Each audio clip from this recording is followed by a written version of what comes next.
माओवादियों के खिलाफ लगातार ऑपरेशन चलाए जा रहे हैं और लगातार जवानों को सफलताएं मिल भी रही हैं और इसी आधार पर आज एक बार फिर से जवानों ने एक बड़ी सफलता का दावा किया है, जिसके अंतर्गत उन्होंने बताया कि अबूझमाड़ और महाराष्ट्र के सीमावर्ती इलाके में उन्होंने 2 ऐसे बड़े माओवादियों को मार गिराया है जो संभवतः अब तक के सारे मुठभेड़ों में ये पहली दफे होगा। बस्तर आईजी के दावे के अनुसार ये पहली दफे किसी मुठभेड़ में होगा कि सेंट्रल कमेटी स्तर के 2 माओवादियों को एक साथ मार गिराया गया है। क्या है पूरा मामला, कौन है दोनों मारे गए बड़े माओवादी नेता और कैसे हुई होगी ये पूरी मुठभेड़, इस पर बातचीत करते हैं। नमस्कार, मैं विकास तिवारी हूँ और आप बस्तर टॉकीज देख रहे हैं।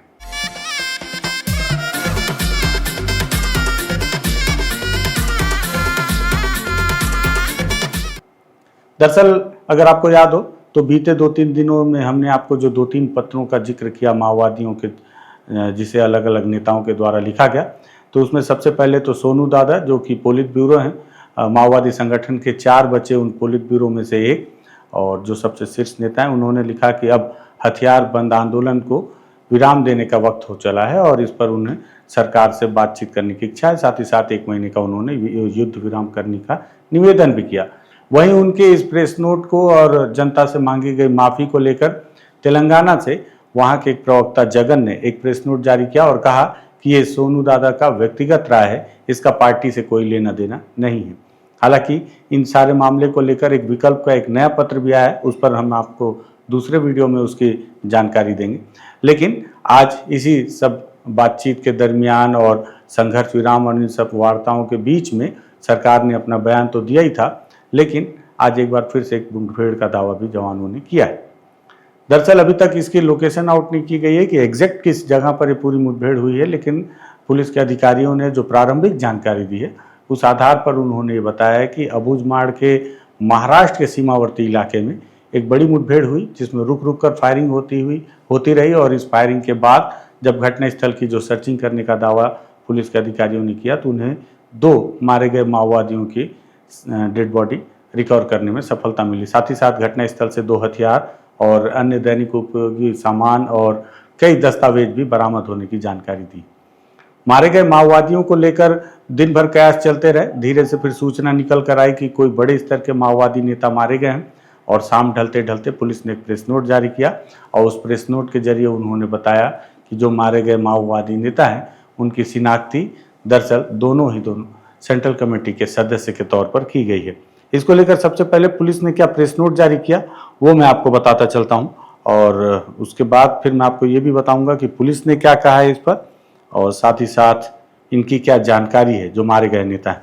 पुलिस ने प्रेस नोट में बताया कि अबूझमाड़ मुठभेड़ में जो मारे गए माओवादी कैडर हैं उनकी पहचान सीपीआई माओवादी संगठन के केंद्रीय समिति के सदस्य राजू दादा, कट्टा रामचंद्र रेड्डी और कोसा दादा कादरी सत्यनारायण रेड्डी के रूप में हुई है। दोनों पर छत्तीसगढ़ में ही केवल 40-40 लाख रुपए का इनाम घोषित किया गया था। घटनास्थल पर एक AK-47 राइफल, एक इंसास राइफल, एक BGL लॉन्चर, भारी मात्रा में विस्फोटक, माओवादी साहित्य और अन्य सामग्री बरामद की गई है। साथ ही साथ ये भी बताया जा रहा है कि मारे गए माओवादियों के साथ सुबह से ही लगातार मुठभेड़ होने का दावा जवानों ने किया, जिसमें रुक रुक कर फायरिंग होने की बात भी कही है और मुठभेड़ के बाद ये सारे सामान बरामद किए गए हैं और इन जो 2 मारे गए माओवादी नेता हैं उनकी जानकारी के तौर पर पुलिस ने बताया कि राजू दादा उर्फ कट्टा रामचंद्र रेड्डी उर्फ जो कभी माओवादियों के प्रवक्ता हुआ करते थे गुटसा उसेंडी उर्फ विजय उर्फ विकल्प, जिनकी उम्र फिलहाल में 63 वर्ष बताई जा रही है, ये करीमनगर तेलंगाना के रहने वाले थे और सीपीआई माओवादी संगठन में सेंट्रल कमेटी के पद पर थे। वहीं जो कोसा दादा हैं जो कादरी सत्यनारायण रेड्डी उर्फ गोपन्ना उर्फ बुचन्ना, इनकी उम्र जो है 67 वर्ष बताई जा रही थी। ये भी करीमनगर तेलंगाना के रहने वाले थे, ये भी सेंट्रल कमेटी के सदस्य थे और इन पर भी 40 लाख रुपए का इनाम घोषित किया गया था। पुलिस ने आगे लिखा है कि इनके आपराधिक रिकॉर्ड एवं अन्य राज्य एवं एजेंसी द्वारा घोषित इनाम के संबंध में भी जानकारी एकत्रित की जा रही है, जिससे कि ये पता चल पाए कि इन पर और कितने कितने का इनाम अलग अलग राज्यों में घोषित किया गया था। पुलिस ने भी कहा है कि केंद्रीय समिति के दोनों सदस्य राजू दादा और कोसा दादा पिछले 3 दशक से दंड कारण के विशेष क्षेत्रीय समिति के सक्रिय सदस्य रहे और अनेक हिंसक घटनाओं के मास्टरमाइंड भी रहे, जिनमें कई जवान शहीद हुए और कई निर्दोष नागरिकों की जान भी गई है। घटनास्थल को लेकर लगातार सर्चिंग करने की बात भी यहाँ पर पुलिस के अधिकारियों ने अपने इस प्रेस नोट में कहा है। और इसको लेकर बस्तर के आईजी सुंदराज पी ने एक बयान भी दिया है। बयान क्या दिया है वो भी आप सुन लीजिए। जिला नारायणपुर का भुजमाड़ जंगल क्षेत्र में छत्तीसगढ़ में महाराष्ट्र के सीमावर्ती इलाका में प्रतिबंधित एवं गैरकानूनी सीपी महोदय संगठन कैडर्स की उपस्थिति का आसूचना के आधार पर सुरक्षा बल द्वारा अभियान के लिए रवाना किए गए थे। अभियान के दौरान आज दिनांक 22 सितंबर को प्रातः से लेकर अनेक बार माओवादी एवं सुरक्षा बल के बीच में मुठभेड़ हुआ। मुठभेड़ के पश्चात इलाके के सर्चिंग में 2 पुरुष माओवादी कैडर का dead body, AK-47 INSAS rifle और काफ़ी अन्य आर्म्स एम्युनिशन भी घटनास्थल से बरामद किए गए थे। दोनों माओवादी कैडर का शिनाख्ती सेंट्रल कमेटी मेंबर राजू उर्फ KRC उर्फ गुड्सा हुसैनी के रूप में तथा दूसरा माओवादी कैडर का शिनाख्ती सत्यनारायण रेड्डी उर्फ गौसा दादा के रूप में हुई। दोनों सेंट्रल कमेटी मेंबर्स विगत कई वर्षों से दंडकारण्य इलाके में अनेक घटना में प्रत्यक्ष रूप से अप्रत्यक्ष रूप से कार्य करता रहा। कई सुरक्षा बल की जवानों को शहादत में यह ग्रामीण का जो हत्या इस प्रकार के प्रकरण में उनका भूमिका रहा। और इन दोनों माओवादी कैडर के ऊपर छत्तीसगढ़ शासन की ओर से 40 लाख इनाम भी घोषित है। इस माओवादी कैडर्स के संबंध में अन्य डिटेल्स और जानकारी अभी एकत्रित की जा रही है। तो सुना आपने बस्तर आईजी ने किस तरह से जानकारी दी है कि जो भी माओवादी जो दोनों मारे गए हैं इनको लेकर क्या कुछ उनके डिटेल्स हैं और सारी जो जानकारियां हैं उसको लेकर। और साथ ही ये भी बताया जा रहा है कि ये मुठभेड़, इस मुठभेड़ के बाद जो माओवादी हैं उन्हें सबसे बड़ा झटका लगा है। बस्तर आईजी ने तो यहाँ तक कहा कि पहली दफ़ा ऐसा होगा कि कहीं पे मुठभेड़ हुई और उसमें 2 सेंट्रल कमेटी के सदस्य एक साथ मारे गए, वरना इसके पहले सेंट्रल कमेटी के सदस्य मारे जाते थे, लेकिन 2 मारा जाना ये पहली बार ऐसा हुआ है। और जहाँ तक इनकी जो जानकारी है, जो मारे गए माओवादी उनको लेकर मैंने कुछ जानकारियाँ एकत्रित की हैं, तो ये जानकारी भी मैं आपको बताता चलता हूँ कि ये दोनों जो मारे गए माओवादी हैं इनकी खास बात क्या है। और दरअसल ये बताया जाता है कि ये वैचारिक तौर पर ये दोनों ही माओवादी जो है काफ़ी महत्वपूर्ण रहे संगठन के लिए, और संगठन की आने वाली नीति रीति और जो भी स्ट्रेटजी है उसको निर्धारण करने में इनकी महत्वपूर्ण भूमिका होती थी।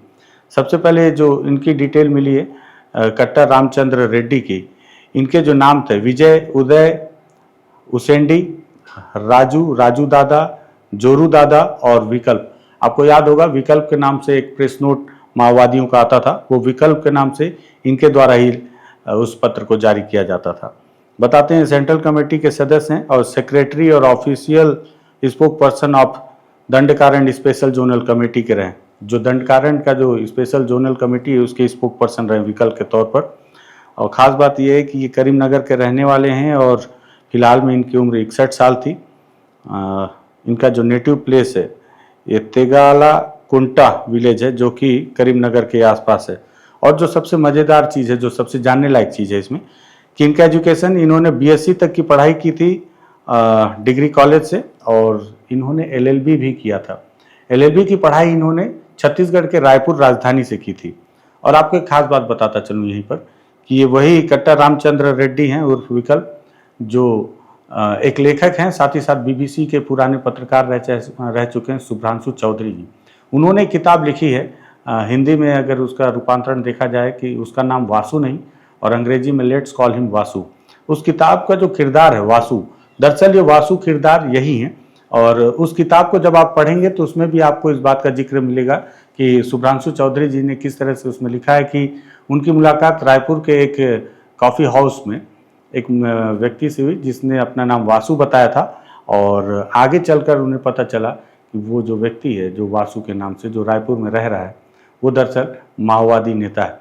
और बहुत लंबे समय के बाद आगे चल के यही वासु माओवादियों का प्रवक्ता विकल्प बना और जिसे आज जवानों ने मुठभेड़ में मार गिराने का दावा किया है। साथ ही साथ इनकी पत्नी का नाम बताया जा रहा है शांति प्रिया, जो कि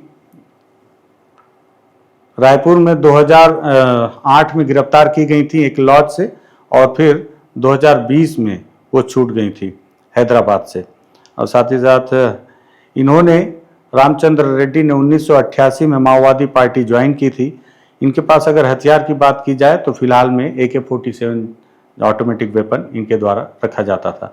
वहीं जो दूसरे सेंट्रल कमेटी के सदस्य हैं कदारी सत्यनारायण रेड्डी, इनके कई नाम थे, विनोद, बुचन्ना, साधु, कोसा, किसान, विश्वनाथ, गोपन्ना, गौतम, वीके और विक्रम, ये भी सेंट्रल कमेटी के सदस्य थे।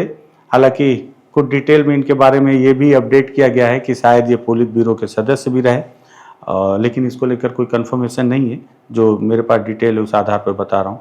इनके कास्ट पे बात किया जाए तो अपर कास्ट थे, रेड्डी, ब्राह्मण जाति से आते थे ये, और ये भी करीमनगर के ही रहने वाले थे। इन्होंने इंटरमीडिएट तक की पढ़ाई की थी और साथ ही साथ ITI किया था पेद्दापल्ली से। इनकी शादी जो है पद्मा उर्फ राधिका उर्फ राधक्का से हुई थी, जो अभी DVCM है, और उन्हें कई तरह की बीमारियां भी ग्रसित है। ये 1979 में इन्होंने माओवादी पार्टी को ज्वाइन किया था और ये फिलहाल में सेक्रेटरी ऑफ जनताना सरकार हैं, दंडकारण्य जोनल कमेटी के, और CPI माओवादी पार्टी के सदस्य भी हैं। इनके पास में हथियार के नाम पर AK-47 और 9mm पिस्टल जैसे हथियार भी हैं। अच्छा, एक खास बात और बताऊं कोसा दादा की, अगर आप शुभ्रांशु चौधरी जी की ही किताब को अगर पढ़ेंगे तो उसमें आपको एक बात का और जिक्र मिलेगा कि लगभग 80 के दशक में जब दंडकारण्य में माओवाद ने पुनः प्रवेश किया था, तो उस वक्त बताते हैं कि जिस टीम को लेकर दंडकारण्य माओवादी आए थे, उस टीम का नेतृत्व ही दरअसल कोसा दादा ने किया था। उनके नेतृत्व में ही दंडकारण्य में अलग अलग स्थानों से माओवादियों ने इस इलाके में प्रवेश किया और फिर धीरे धीरे अपनी जगह बनाई। और फिर वो समय भी छत्तीसगढ़ ने देखा कि जब यहाँ उनकी पूरी सल्तनत चलने लगी थी। और आज वो समय है कि जो माओवादियों को लेकर यहाँ आए थे, आज उनकी मौत भी जवानों की गोली से हो गई। ये भी बात सही है कि किसी समय में माओवादियों के द्वारा 76 जवानों को, 25 जवानों को मारा जाता था, और आज ये समय है कि जवानों के द्वारा 38, 29, 31 की संख्या में माओवादियों को मारा जा रहा है, और अब उनके शीर्ष नेताओं को ढूंढ ढूंढ कर मारा जा रहा है। हालांकि आज मैंने बस्तराजी सुंदरराज पी से एक सवाल भी पूछा कि ऐसा कैसे संभव है कि दो सेंट्रल कमेटी के सदस्य मारे गए और उनके साथ में उनके कोई सुरक्षा गार्ड नहीं मारे गए या उनकी गिरफ्तारी नहीं हो पाई, जबकि पिन पॉइंट सूचना के आधार पर ये पूरा ऑपरेशन लॉन्च किया गया था। तो ऐसा कैसे संभव है कि उनके बाकी लोग मारे गए, जैसे भाग गए या बच के निकल गए? क्योंकि बीते दिनों अगर आपको याद हो तो गरियाबंद के इलाके में, जो भालूडिग्गी के इलाके में जहाँ की ग्राउंड रिपोर्ट हमने की थी, वहाँ पर जिस तरह से मॉडर्न बालकृष्णन को मारा गया, जो कि सेंट्रल कमेटी के सदस्य थे, तो उनके साथ में लगभग 10 माओवादी कुल मारे गए थे, जिसमें 2 और SZC लेवल के माओवादी थे और अन्य जो माओवादी थे उन पर करोड़ों रुपए का इनाम था। हालांकि इन 2 मारे गए माओवादी नेताओं पर फिलहाल 40-40 लाख रुपए का इनाम बताया जा रहा है, लेकिन ये भी बताया जा रहा है कि इन पर और ज़्यादा जब इनाम खंगाले जाएंगे अलग अलग राज्यों में, तो इनाम की राशि करोड़ों तक पहुँच सकती है। 2 बड़े माओवादी नेताओं को मार गिराया गया। पुलिस ने अपने दावे में इस बात की जानकारी दी है। अभी मारे गए माओवादियों के शव और जो भी बरामद किए गए हथियार हैं उन्हें लेकर जवान मुख्यालय तक पहुँचे नहीं है। पहुँचेंगे तो उस पर भी हम कोशिश करेंगे जाकर देखें कि क्या क्या सामान उन्होंने बरामद किया है।